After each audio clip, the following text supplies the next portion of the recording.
राजद की होने वाली राष्ट्रीय कार्यकारिणी की बैठक पर प्रदेश अध्यक्ष जगदानंद सिंह ने बताया कि आज की बैठक काफी महत्वपूर्ण है। पार्टी को मजबूत करने से लेकर पार्टी में निष्पक्ष तरीके से निर्वाचन हो, इन सब बिंदुओं पर चर्चा की जाएगी। मुख्य रूप से चुनाव पदाधिकारी को नियुक्त किया जाएगा जो निर्वाचन का सभी कार्य देखेंगे। साथ ही साथ उन्होंने ये भी कहा कि लोकतांत्रिक तरीके से पार्टी में अब निर्वाचन की प्रक्रिया चलेगी। आइए आपको सुनाते हैं जगदानंद सिंह पूरे मुद्दे पर क्या कुछ कह रहे हैं। ये बैठक हो रही है जिसके बारे में आप सब चिंतित हैं और आप लोगों ने इस तरह से एक माहौल बना दिया कि कोई विशेष कार्यक्रम के लिए बैठक हो रही है। ये हमारी बैठक है जो पूरी हमारे अब नई निर्वाचन की प्रक्रिया सदस्यता से लेकर के राष्ट्रीय स्तर का जो निर्वाचन होगा, संविधान हमारा है और संविधान के आधार पर ही सभी लोग चलते हैं और संविधान की स्वीकृति व्यक्ति नहीं देता, कार्यकारिणी नहीं देती, जो हमारी राष्ट्रीय परिषद है वो देती है। और राष्ट्रीय परिषद सर्वोच्च संस्था है जो निर्वाचित होती है आम हमारे कार्यकर्ताओं के द्वारा। उसका कार्यक्रम कैसे तय हो? एक कार्यक्रम तय करने का राष्ट्रीय जनता दल के संविधान के अनुसार राष्ट्रीय कार्यकारिणी को है।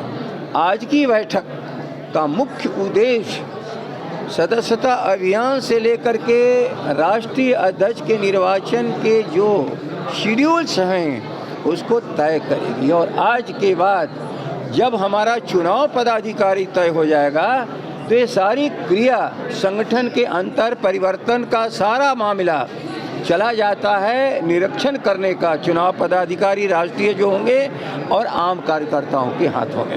अच्छा, कल प्रधानमंत्री नरेंद्र मोदी ने नीतीश कुमार को एक बड़ा समाजवादी नेता बताया, इसे कैसे देखते हैं?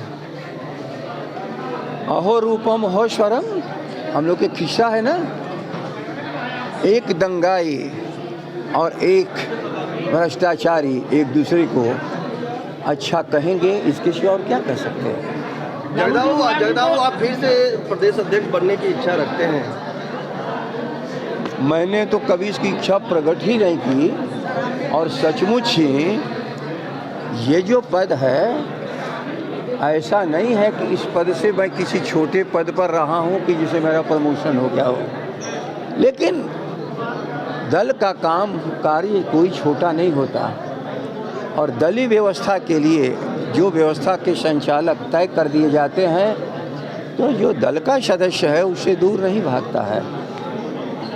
अब कल क्या होगा इसकी भविष्यवाणी आज कोई व्यक्ति नहीं कर सकता, वह जो चुनाव की क्रिया है जो हमारे आम कार्यकर्ता वही तय करेंगे। अगर चुनाव होते हैं तो आप कह रहे हैं कि राष्ट्रीय अध्यक्ष की भी चर्चाएं हो रही है, क्या राष्ट्रीय नहीं, इसमें कोई की चर्चा आप ख्याल कर लेना, यह अधिकार ही नहीं है। यदि राष्ट्रीय कार्यकारिणी चाहे किसी को बदल देना 3 सालों के लिए संभव ही नहीं है, 3 सालों के लिए संभव ही नहीं है, यह अधिकार नहीं है राष्ट्रीय जनता दल के संविधान के मुताबिक। एक ही चीज़ है, ये सारा अधिकार संविधान हमारे पार्टी का देता है आम कार्यकर्ताओं को और उसके लिए एक निर्वाचन पदाधिकारी उसी तरह होगा जो भारत की सरकार के चुनाव का अधिकार जिसे प्राप्त होता है उसी तरह हमारे भी निर्वाचन पदाधिकारी के हाथों में होगा। अब ये निर्वाचन की प्रक्रिया जैसे शुरू हो गई, याद रखिए निर्वाचन की प्रक्रिया जब होती है लोकतांत्रिक व्यवस्था में तो अधिकांश व्यवस्थाएं चली जाती है निर्वाचन आयोग के हाथ में। उसी तरह ये जो निर्वाचन के लिए हमारे अधिकारी होंगे इनके हाथ में सारी व्यवस्था चली जाएगी, लेकिन निर्वाचन कराने का किसी को नॉमिनेट करने का नहीं। राष्ट्रीय अध्यक्ष बनने की प्रक्रिया कब तक पूरी हो जाएगी?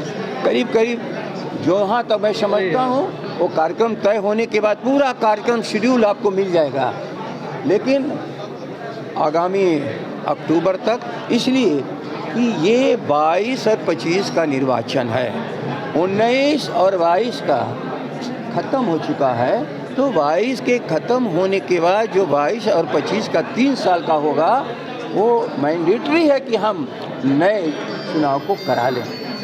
फिलहाल के लिए इस खबर में इतना ही। ऐसे वीडियोस अपडेट्स के लिए बने रहे हमारे साथ और देखते रहे हमारा चैनल फोर्थ पर लड़ाई।